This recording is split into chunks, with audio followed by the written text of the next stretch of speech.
हमने पिछले एपिसोड में देखा था कि इररेशनल नंबर्स को नंबर लाइन पे रियल नंबर लाइन पे कैसे रिप्रेजेंट करते हैं और अंडर रूट ऑफ 2 को हमने रिप्रेजेंट किया था। जिन्होंने मेरी पिछली वीडियो नहीं देखी है तो वो मेरी ऊपर जो लिंक दिया हुआ है उसको देख सकते हैं देखने के लिए कि इररेशनल नंबर क्या होते हैं और उनको नंबर लाइन पे कैसे रिप्रेजेंट करते हैं। तो हमने अंडर रूट 2 को वहां पे रिप्रेजेंट करना बताया था। अब हम नेक्स्ट चलते हैं, अंडर रूट 3 को मान लीजिए रिप्रेजेंट करना है। ठीक है, तो नेक्स्ट जो हमारा इरेशनल नंबर है वो अंडर रूट 3 है। तो अंडर रूट 3 को वैसे ही लिखेंगे in general form. Under root 3 can be written as 3 minus 1 और प्लस 1। 3 माइनस 1 हमने इसलिए लिया क्योंकि हमने जनरल लिया था कि x है तो इसको रिप्रेजेंट करना है x माइनस 1 प्लस 1 को। तो x हमारा 3 है, 3 माइनस 1 प्लस 1। अब इसमें जो है हमने क्या कर देना है, so this can be written as under root of 2 plus 1। ठीक है, which can be written as under root of under root 2 का स्क्वायर प्लस 1 का स्क्वायर। ठीक है, अब अंडर रूट 2 का स्क्वायर प्लस 1 का स्क्वायर। अब नंबर लाइन पे देखिए अंडर रूट 2 हमने आइडेंटिफाई किया हुआ है। अब हम क्या करेंगे कि अंडर रूट 2 के ऊपर जो है एक यूनिट लगाएंगे जो है 1 की। Suppose this point is B dash. ठीक है, तो b is the point under root 2 on the number line और इसके ऊपर हमने एक 90 डिग्री का एंगल बना करके, जैसे यहां बनाया था अंडर रूट 2 को निकालने के लिए 1 के ऊपर, यहां पे हम अंडर रूट 2 के ऊपर बनाएंगे क्योंकि हमारा ये है अंडर रूट 2 का स्क्वायर प्लस 1 का स्क्वायर। और यहाँ पे 1 यूनिट बनाएंगे और बी डैश को मिला देंगे। तो अब हमने क्या किया, और बी डैश को मिला दिया।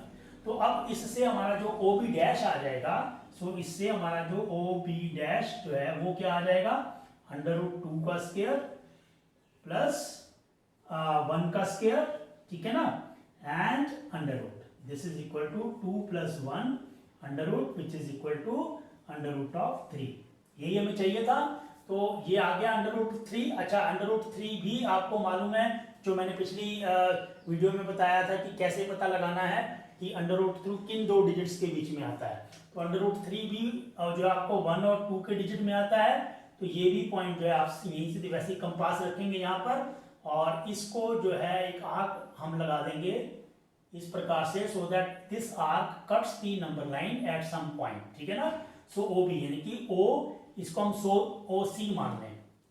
तो दैट मीन्स ओ बी हमने क्या किया, ओ बी डैश को हमने ऑन द, तो हमने क्या किया था कि ये जो है ओ बी डैश एक आर्क है जो कि हमने निकाला कि वो अंडर रूट 3 के बराबर है। इस आर्क के बराबर हमने कंपास की सहायता से ओसी पॉइंट मार्क कर लिया और जो ओसी जो है वो अंडर रूट 3 के बराबर है। ठीक है, तो इस प्रकार से हमने अंडर रूट 3 भी आइडेंटिफाई कर लिया on the number line. In the same way now we can identify other irrational numbers. Suppose under root 4 करना है, अंडर रूट 4 तो परफेक्ट स्क्वायर है, वो तो 2 है ही है, तो this 4 is under root of 2 is under root of 4। तो इसकी जरूरत नहीं है क्योंकि ये परफेक्ट स्क्वायर है। तो इरेशनल नंबर अंडर रूट 5 है, तो अंडर रूट 5 को हम उसी प्रकार लिखेंगे। तो under root 5 is equal to 5 minus 1 है ना, and plus 1। So this is equal to 5 minus 1 means 4 plus 1। तो इसको हम लिखें तो 4 प्लस 1 यानी कि अंडर रूट 4 का स्क्वायर प्लस 1 का स्क्वायर, ऐसे लिखेंगे। ठीक है, अंडर रूट 4 का स्क्वायर प्लस 1 का स्क्वायर। तो अब हमने ये देखना है कि पिछले हमने वीडियो में देखा था कि अंडर रूट, ये जो आपका अंडर रूट 5 है ये कहाँ आएगा, ये 2 और 3 के बीच में आएगा। ठीक है ना, क्योंकि अंडर रूट 4 क्रॉस कर गया और नेक्स्ट अंडर रूट 5 जो है आपका 2 और 3 के बीच में आना चाहिए। तो अब हमने क्या करना है, this is equal to under root 4 यानी कि 2 प्लस 1। अब 2 पर जो है ये हम एक 1 यूनिट की लगाएंगे, एक 90 डिग्री का एंगल बना करके एक वर्टिकल लगाएंगे एट द पॉइंट 2।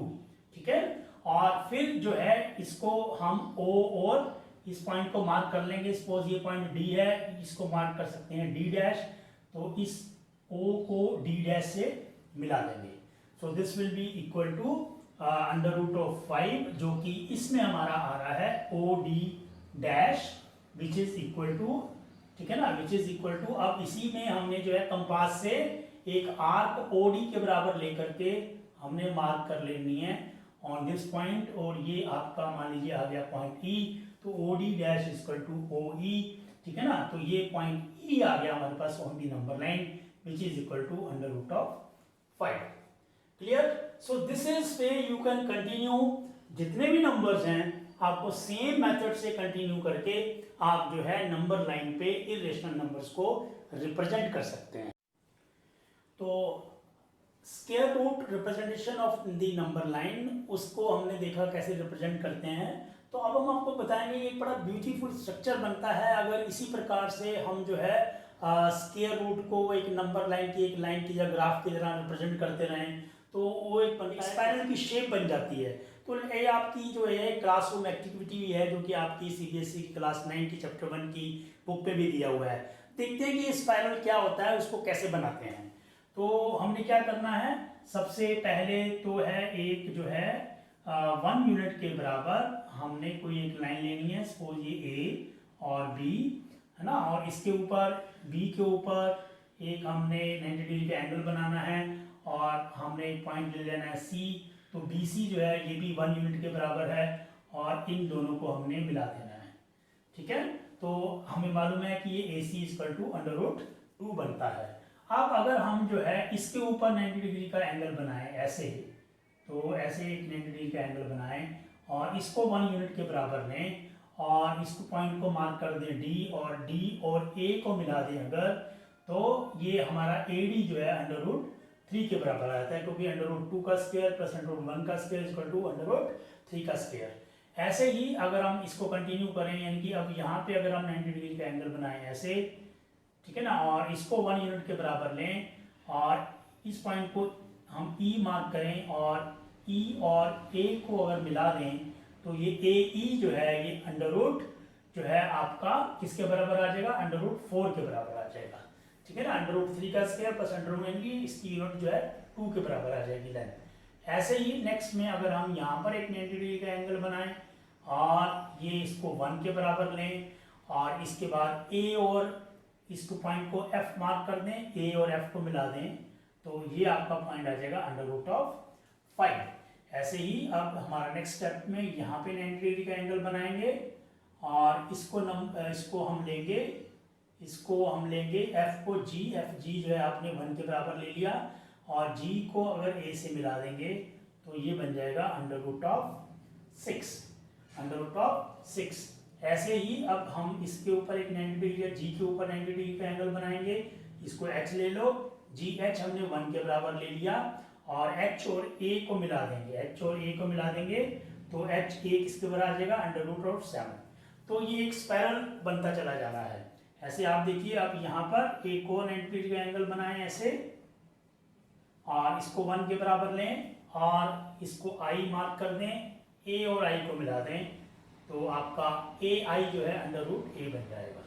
तो this way you can say ये कैसे स्पाइरल बनता चला जाएगा और उससे हमें जो है सभी के सभी जो है इरेशनल नंबर जो कि अंडर रूट की फॉर्म में रिप्रेजेंट होते हैं वो हम पता लगा सकते हैं कि उनकी लेंथ यहाँ से पता लगा सकते हैं स्पाइरल से, और इस लेंथ के बराबर हम जो है फिर नंबर लाइन पे भी इनको रिप्रेजेंट कर सकते हैं डायरेक्टली यहाँ से।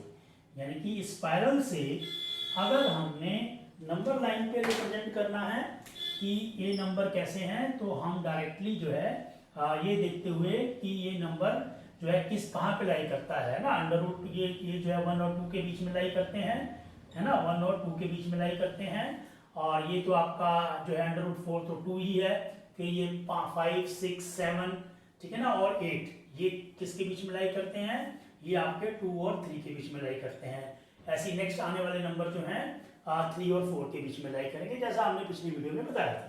तो इस प्रकार से हम नंबर लाइन पे इसको मार्क करके, और ये अगर 0 है और ये अगर 1 है तो ये लेंथ 0 से स्टार्ट होकर के हम जो है यहाँ से वो लेंथ लेकर के यहाँ पे मार्क कर सकते हैं और नंबर लाइन पे हम रिप्रेजेंट कर सकते हैं from the square root spiral. तो आगे बढ़ने से पहले मैं एक अपील करना चाहूँगा कि जिन लोगों ने अभी तक मेरा चैनल सब्सक्राइब नहीं किया है वो ऊपर बटन दिया हुआ है उसके ऊपर सब्सक्राइब कर लें, और जो है अगर आपको मेरी वीडियोस पसंद आ रही हैं तो मेरे चैनल को दूसरों तक शेयर करें, क्योंकि मैं वो टॉपिक डिस्कस कर रहा हूँ जो कि बहुत ही जो है बेसिक टॉपिक्स हैं और जो है फंडामेंटल टॉपिक्स हैं। मैथमेटिक्स को ढंग से समझने के लिए, ठीक से समझने के लिए आपके लिए, आपके बच्चों के लिए बहुत जरूरी है। तो आइए देखते हैं अगला टॉपिक इरेशनल नंबर्स का, जिसका किया है finding irrational numbers between two rational और इरेशनल नंबर्स। यानी कि कोई भी आपको दो नंबर दिए हुए हैं, वो रेशनल भी हो सकते हैं या इरेशनल भी हो सकते हैं, उनके बीच में आपको कोई इरेशनल नंबर पता करना है।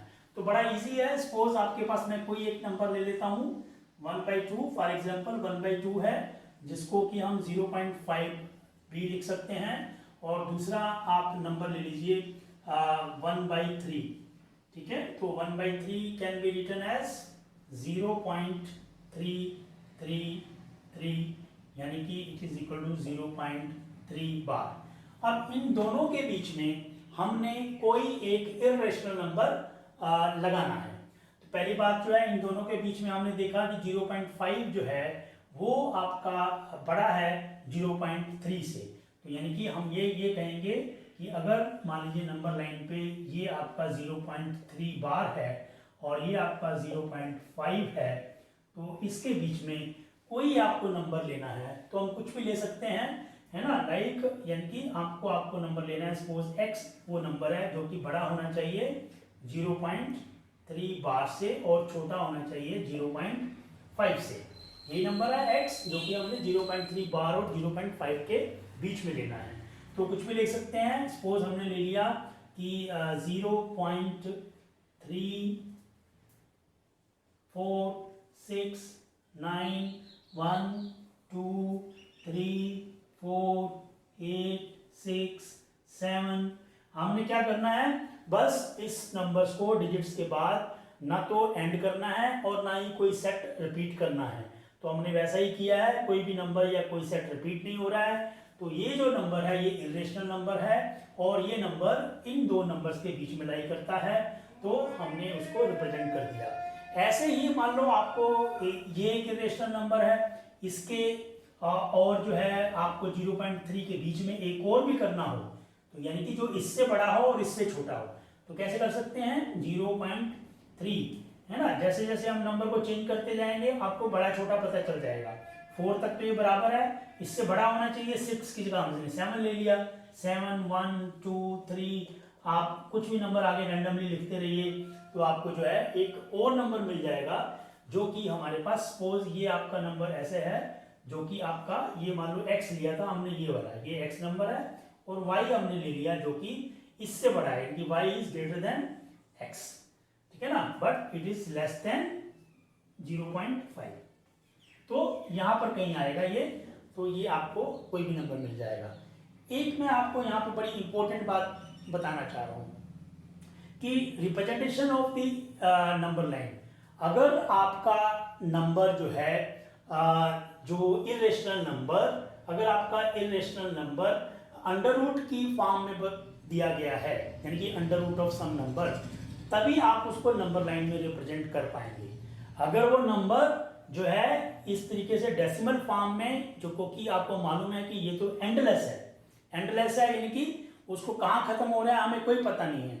अगर यही नहीं पता कि वो नंबर कहाँ खत्म हो रहा है तो it is impossible to represent on the number line. इसका मतलब ये नहीं है कि उसका कोई लोकेशन नहीं है, क्योंकि बिटवीन, ये हम पहले भी डिस्कस कर चुके हैं, बिटवीन एनी टू नंबर्स, चाहे वो कितने भी छोटे क्यों ना हो, उनके बीच में there are infinite numbers exist करते हैं, चाहे वो रेशनल है या इरेशनल है।